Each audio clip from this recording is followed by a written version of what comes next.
আসসালামু আলাইকুম। দেশে সারের কোনো সংকট নেই। ন্যায্য মূল্যে সার ও বীজ পাবে কৃষক, স্বরাষ্ট্র ও কৃষি উপদেষ্টা। বিশেষ প্রতিনিধি বিশ্বনাথ সাহা বিশু। বিস্তারিত জানাচ্ছি আমি আয়েশা ইভা। স্বরাষ্ট্র ও কৃষি মন্ত্রণালয়ের উপদেষ্টা lieutenant general of Mohammad Jahangir Alam Chowdhury বলেন, দেশে সারের কোনো সংকট নেই। সিন্ডিকেট সহ যে কোনো প্রকার অসাধু উপায়ে কেউ যদি সারের কৃত্রিম সংকট সৃষ্টি করার চেষ্টা করে, তবে আইনশৃঙ্খলা রক্ষাকারী বাহিনী তাদের প্রতি কঠোর ব্যবস্থা গ্রহণ করবে। আর তা নিশ্চিতে ময়মনসিংহের বিভাগীয় ও জেলা প্রশাসন সহ আইনশৃঙ্খলা রক্ষাকারী বাহিনীর প্রতিও তিনি নির্দেশ প্রদান করেন।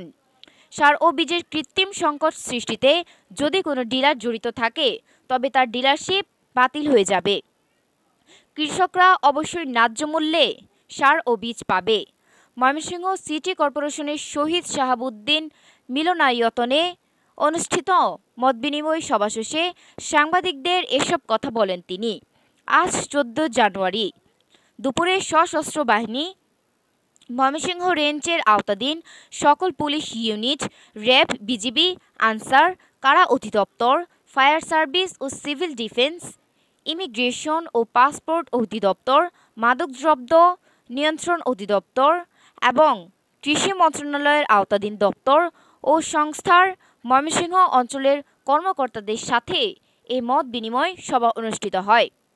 মতবিনিময় বিউটিনা ফেস ওয়াশ এখন নতুন রূপে। প্রতিটি 100 মিলি বিউটিনা ফেস ওয়াশের সাথে পাচ্ছেন 45 গ্রাম এমপিএম টুথপেস্ট ফ্রি। কৃত্রিম সংকট করার চেষ্টা করে আমি আইন শৃঙ্খলা বাহিনী এবং ডিভিশনাল কমিশনার সাহেব আছে, তাদের বলবো তাদের এগেইনস্টে প্রপার অ্যাকশন নেওয়ার জন্য। আর যে সব ডিলাররা এর সাথে জড়িত হবে, তাদের এই দেখবেন এই আগামী মাসে থেকে তাদের ডিলারশিপও চলে যাবে। তাদের কোনো অবস্থায় তাদের ছাড় দেওয়া হবে না, কোনো অবস্থায় ছাড় দেওয়া হবে না। আর আপনি বলবেন কৃষকদের এটা আশ্বস্ত করবেন, যেটা নিয়ে আমাদের দেশের প্রাণ কৃষকরা, তারা যেন ছাড় পায়। এবং আমি আপনাদের কাছে বলে যাচ্ছি, তারা অবশ্যই ছাড় পাবে এবং যেই ন্যায্য মূল্যে তারা ছাড় পাবে।